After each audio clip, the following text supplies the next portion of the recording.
Attention. Welcome to all my friends, students in NSC Physics class by Dr. Hafiz sir. प्यारे बच्चों, आज आप बहुत ही इंटरेस्टिंग टॉपिक पढ़ने जा रहे हैं। आपने कभी सोचा कि आप अपना हाथ जब पानी में डालते हो तो क्यों भीग जाता है?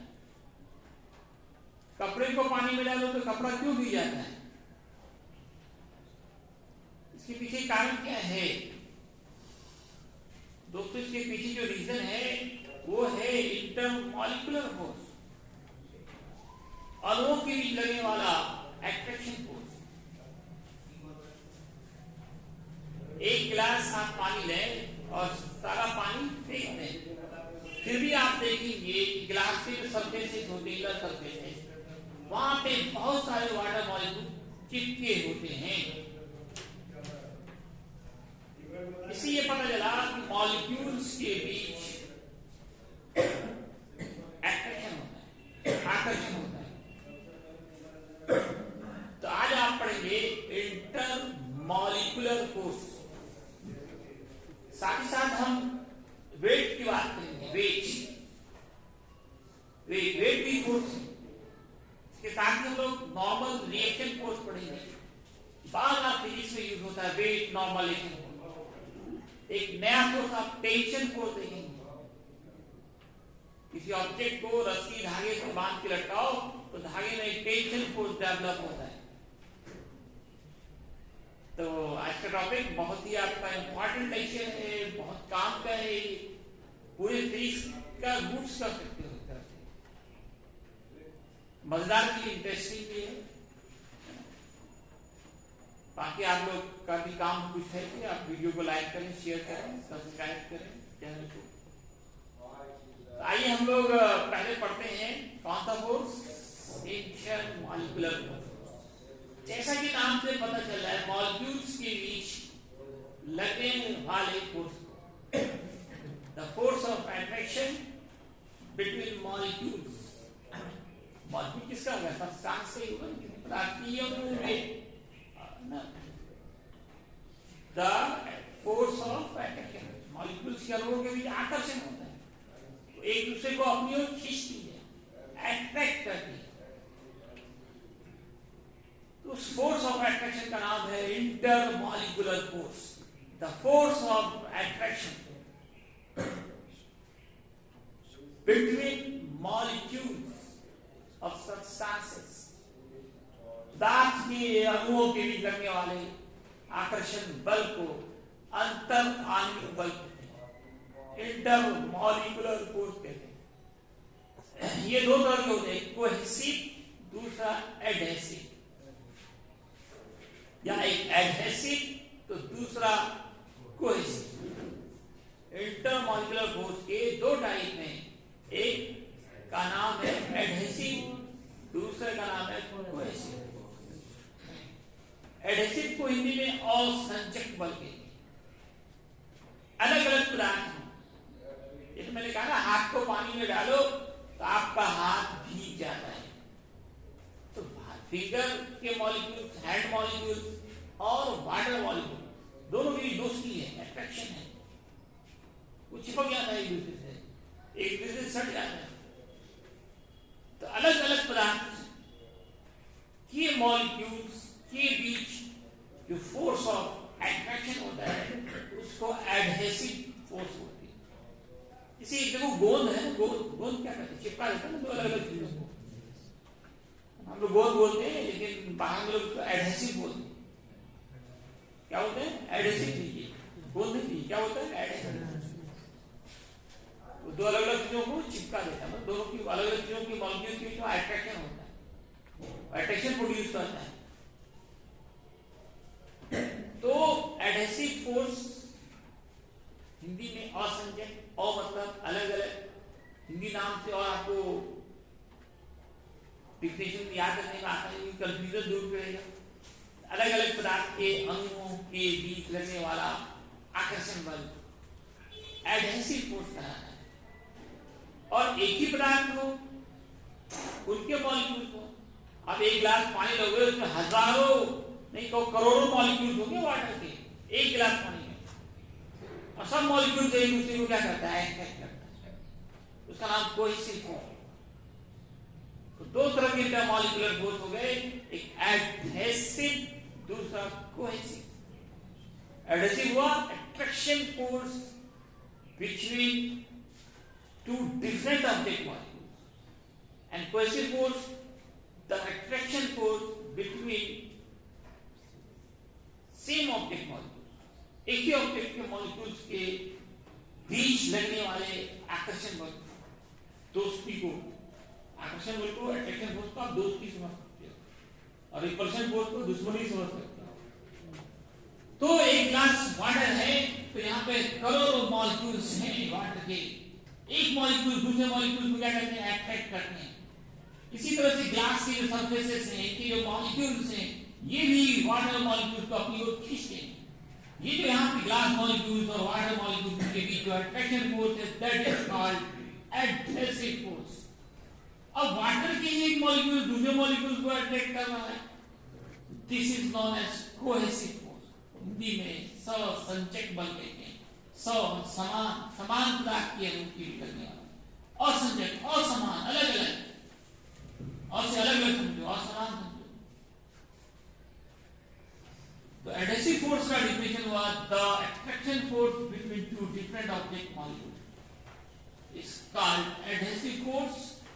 और कोहेसिव, इसका एग्जांपल मैंने क्या दिया, attraction between water and glass molecule. यहाँ पे आप देख सकते हैं वाटर मॉलिक्यूल और ग्लास मॉलिक्यूल एक दूसरे को अट्रैक्ट कर रहे हैं, that attraction force is known as adhesive force. Now topic is cohesive force. इनका डिफिनेशन होगा the attraction force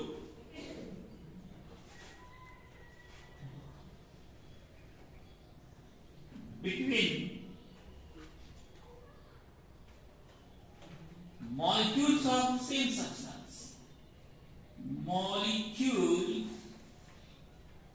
of same substance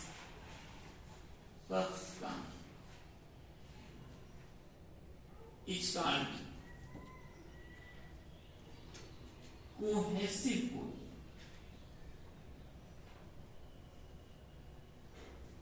इनका एग्जांपल आप देख सकते हो, attraction between water molecule, milk molecule, Hg molecule.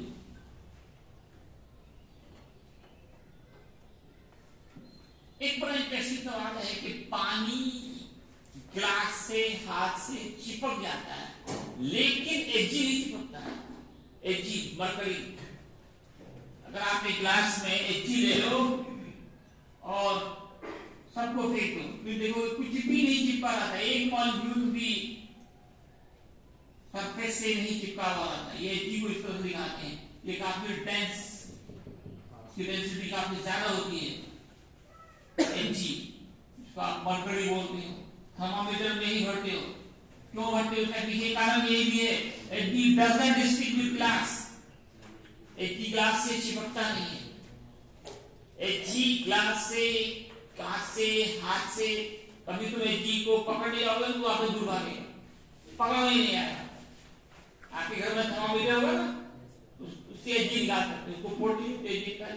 अगर मार्केट में नहीं मिल रहा है आपको, तो थर्मामीटर में Hg होता है, उसको फोड़ो, उससे क्या निकालो, Hg निकालो और पकड़ने का कोशिश करो, तो देखो क्या करेगा, दूर भागेगा, आपको पकड़ने ही नहीं आता।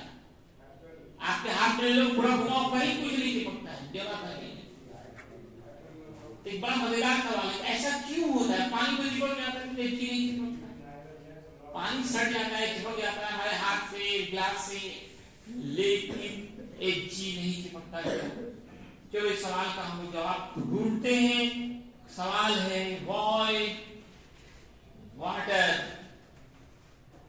स्टिक, या स्टिक का मतलब चिपकना है बच्चों। इंग्लिश का एक बहुत बड़ा डिक्शनरी, डेकी वर्ड का कहीं कुछ भी नहीं, कहीं छड़ी हो जाता है, कहीं चिपक जाता है। छड़ी हो जाती है और यहाँ चिपक रहा है। तो why water stick with glass not, लेकिन पारा नहीं चिपकता। क्यों? तो देखो बच्चों, एक ही चीज को दो आदमी खींच रहा हो, किधर जाएगा? जो ज्यादा बल लगाएगा, जो ज्यादा शक्तिशाली होगा। एक ही चीज को दो आदमी खींच रहा हो, कौन से लगेगा तो किसके तरफ जाएगा? कौन ले पाएगा? जो ज्यादा बल लगाएगा, जो ज्यादा ताकतवर होगा। अब यहाँ पे देखो क्या हो रहा है, यहाँ पे जो वाटर मॉलिक्यूल होगा, तो ग्लास मॉलिक्यूल तो अपनी तरफ, और इसके बगल का जो वाटर मॉलिक्यूल होगा वो उसको अपनी तरफ खींच रहा है। यहाँ देखो वोल्ट पूरी अंग्राई में नहीं आएगी।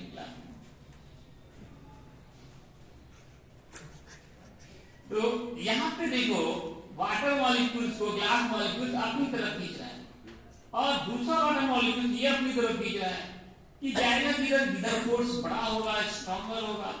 तो बच्चों यहाँ पे यही होता है, in case of water energy adhesive force is greater than cohesive force. यहाँ एडहेसिव फोर्स बड़ा हो जाता है, इसी जगह चिपक जाता है। और यहाँ क्या होता है? कोहेसिव फोर्स ग्रेटर होता है। यहाँ पे जो एच मॉलिक्यूल्स होंगे, इनके बीच जो अट्रैक्शन कोहेसिव फोर्स है वो ग्रेटर हो जाता है एडहेसिव फोर्स। यहाँ भी एडहेसिव फोर्स रहता है, लेकिन एडहेसिव फोर्स कमजोर है, कोहेसिव शक्तिशाली है। याद रखना, जहां एडहेसिव फोर्स ज्यादा होगा वही चिपकेगा, या कोहेसिव ज्यादा होगा नहीं चिपकेगा, नहीं सटेगा। यहाँ आंसर इसका ही होगा। the adhesive force between water and glass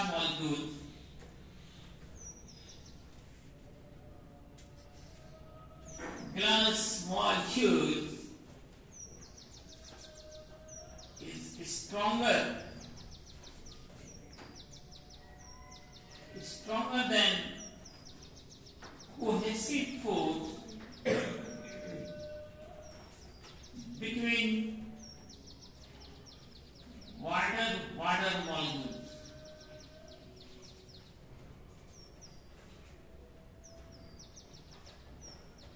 molecules.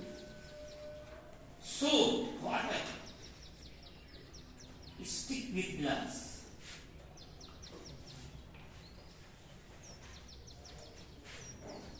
नीचे आना है?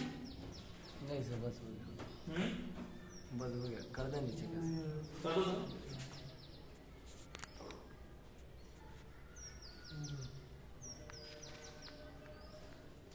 अब क्वेश्चन है कि दूसरा वाला कंडीशन करते हैं, जी क्यों नहीं चिपकता है, तो कह सकते हो द कोहेसिव फोर्स। अब यहाँ कोहेसिव क्या था? The cohesive force between Hg and glass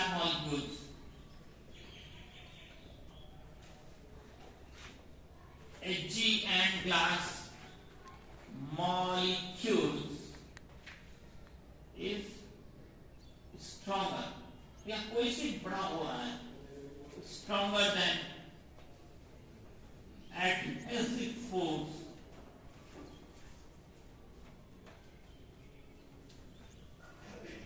between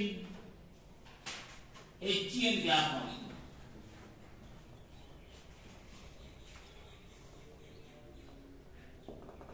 So Hg does not stick with glass. तो जब कोहेसिव फोर्स बड़ा हो जाएगा एडहेसिव से तो नहीं चिपकेगा। जब सीधा सी बात याद रखनी, सिंपल सा एक लाइन में, एडहेसिव फोर्स स्ट्रॉन्गर होगा तो चिपक जाएगा, कोहेसिव स्ट्रॉन्गर होगा तो नहीं चिपकेगा। अब आइए नेक्स्ट फोर्स देखिए, 18-19 नंबर तक फोर्स पढ़ते हैं। वेट के बारे में, वेट। अब जिंदगी भर अपना वेट नापना है, जिंदगी भर काम आएगा। वेट, भार क्या है? एक बहुत बड़ा लोगों में भी अंडरस्टैंडिंग है कि वेट और मास दोनों को सेम समझते हैं। आज के जो केमिस्ट्री बुक देखोगे, लिखता है वेट और लिखता है यूनिट केजी। जब वेट है तो वेट इज द फोर्स, तो हम केजी में कैसे नापते हैं? ये तो न्यूटन में नापते हैं, फोर्स का यूनिट न्यूटन होता है। अच्छे लोग यहाँ गलती करते हैं कि वेट को किससे नाप देते हो? केजी, जबकि वेट क्या है? फोर्स, फोर्स को किससे नापा जाता है? न्यूटन। तो आप लोग ऐसी गलती ना करें, आप ढेर जगह केमिस्ट्री बुक में मिल जाएगा। The weight of water is 18 gram. weight of water, weight दिख रहा और दिख रहा, उसको मास दिखना था, दोनों अलग चीज है। मास अमाउंट ऑफ सब्सटेंस है, पदार्थ की जो मात्रा वो मास है, और वेट क्या है? फोर्स है, जिससे अर्थ किसी ऑब्जेक्ट को अपने सेंटर की तरफ खींचती है। दोनों में 10 गुने का अंतर होता है लगभग। अगर मास 10 केजी है तो वेट 98 केजी हो जाएगा। इस ऑब्जेक्ट का मास 10 केजी है तो वेट के लिए इसको जी से मल्टीप्लाई करते हैं, मास m गुना g, तब जाकर वेट निकलता है। अच्छी बात है, केमिस्ट्री वाले लोगों को क्या हो गया समझ में आया? सब वेट लिखना चाहिए था, मास और लिखता है वेट, दोनों को सेम समझ लेते हैं। ग्रेट डिफरेंस, बिल्कुल अलग चीज है वेट और मास। तो वेट क्या है? वेट एक फोर्स है, भार एक बल है। Weight is a force by which, ये हमारी ये पृथ्वी है, द अर्थ, ये भी खींचती है, हर वस्तु को खींचती है, attract. Weight is a force by which the earth attract any object, किसी भी वस्तु को किधर अट्रैक्ट करती है? अपने सेंटर की तरफ, towards its center. Weight is a force by which the earth attracts an object towards its center. इसको W से डिनोट करते हैं, डिनोटेड बाय W। ये W का फॉर्म होता है m into g। ये तरफ से रिलेशन है मास और सेंटीमीटर। जी का मान 9.8 होता है, उससे मल्टीप्लाई करेंगे मास को, तब जाकर वेट निकलता है। दोनों बराबर कैसे हो गया? 10 टाइम्स अंतर है, थोड़ा बहुत अंतर नहीं है, लगभग 10 गुना। m को क्या बोलते हो? मास। g क्या है? Gravity acceleration. यहाँ जो ग्रेविटेशनल एक्सीलरेशन होती है गड़बड़ है, बहुत मिस्टेक है, बुक सब में भी याद है। समान याद रखना, 9.8 मीटर पर सेकंड स्क्वायर। ऐसा यूनिट ऑफ वेट न्यूटन बोलेंगे या न्यूटन कैपिटल ऐसे बोलेंगे आप, केजी मीटर कोई भी गलत नहीं होगा, तो बता रहा है, बहुत अच्छा होता है, केजी मीटर पर सेकंड स्क्वायर, इसी को न्यूटन बोलते हैं। हम यूज करेंगे न्यूटन। वेट हमेशा किधर लगेगा? डाउनवर्ड। एक ऑब्जेक्ट टेबल पर रखी हुई है, टेबल पर रखी हुई है, इनका वेट मिलेगा और वर्टिकली डाउनवर्ड, वर्टिकली लंबवत नीचे की तरफ। वेट हमेशा वर्टिकली डाउनवर्ड करता है, नोट में याद रखो, weight always acts in vertically downward direction, vertically लंबवत नीचे की तरफ, डाउनवर्ड डायरेक्शन हमेशा किसी भी ऑब्जेक्ट वेट हमेशा नीचे की तरफ रहेगा। डायमेंशन ऑफ वेट क्या होगा? जब ये फोर्स है तो फोर्स का डायमेंशन पुट करें। फोर्स का डायमेंशन आपको पता है, mft/2। वेट जो है वो वेरिएबल क्वांटिटी है, मास वेरिएबल नहीं होता है। आप चांद पे ले जाओगे ना तो वेट 1/6 हो जाएगा, चांद पर वेट घट जाता है, लगभग 6 गुना घट जाता है, 1/6 टाइम्स जाता है। वेट ऑफ मून जो है ना, तो मैं लिख देता हूँ, वेट ऑन मून तक, m से मून, ये 1/6 of weight on the earth. चांद पर जो m से क्या हो गया? मून हो गया। वो जमीन पे जितना होगा उसका लगभग 1/6 टाइम्स हो जाता है, घट जाता है। वेट वेरिएबल है, मास कांस्टेंट होता है, फिक्स होता है। बहुत सारे मास जो है वो फंडामेंटल क्वांटिटी है, वेट ड्राइव क्वांटिटी है। There are so many difference between mass and weight. एक है नॉर्मल रिएक्शन फोर्स,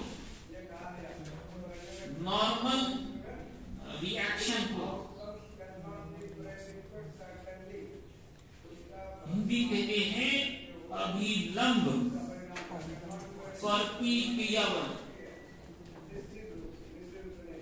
प्रतिक्रिया हर एक क्रिया के बराबर और विपरीत प्रतिक्रिया होती है। जैसे जब यहाँ पे केबल है, इस पे एक ऑब्जेक्ट रखी हुई, इसका वेट लगा है नीचे, इसका रिएक्शन क्या होगा ऊपर। न्यूटन्स थर्ड लॉ कहता है each and every action has equal but opposite action. हर एक क्रिया के बराबर और विपरीत प्रतिक्रिया होती है।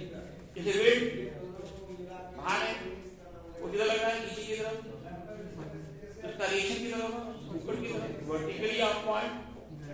ये वर्टिकली डाउनवर्ड है वेट, तो वो क्या लगेगा, vertically upward. Weight normal reaction force क्या है, किसी कॉन्टैक्ट सरफेस पर, यहाँ का कॉन्टैक्ट सरफेस याद करेंगे, याद रखना, कॉन्टैक्ट सरफेस पे लंबवत ऊपर की तरफ उत्पन्न होने वाला बल, लगने वाला बल ही नॉर्मल रिएक्शन फोर्स है। नॉर्मल का मतलब लंब है, परपेंडिकुलर है।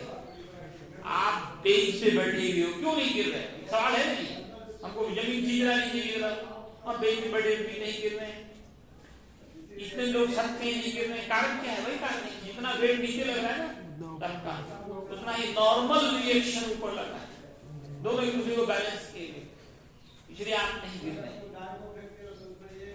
नॉर्मल रिएक्शन फोर्स क्या है, ये एन है, ये आप इसमें देखने को देखेंगे, reaction weight downward, normal reaction upward.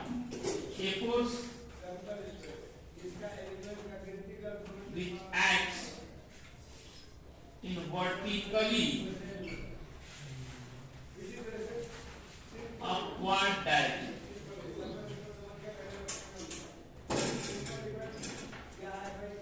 On the contact surface.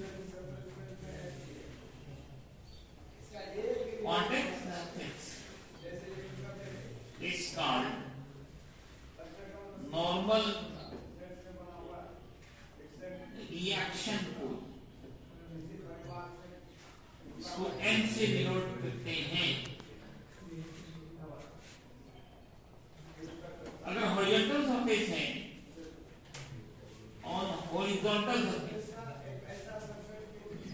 ये बेंच आपका हॉरिजॉन्टल सरफेस है, बेंच पर आप बैठे, ये बेंच है, इस पे आप बैठे हुए हैं, ये एक हॉरिजॉन्टल सरफेस पे वेट लग रहा है नीचे, नॉर्मल रिएक्शन ऊपर, ये दोनों एक दूसरे को बैलेंस किए, एन बराबर एम जी के,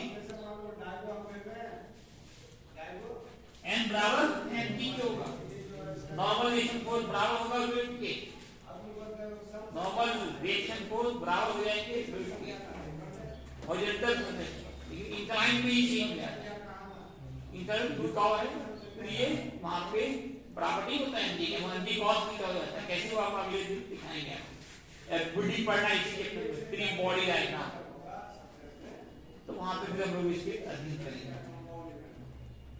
किन्हीं लोग कोई दिक्कत है,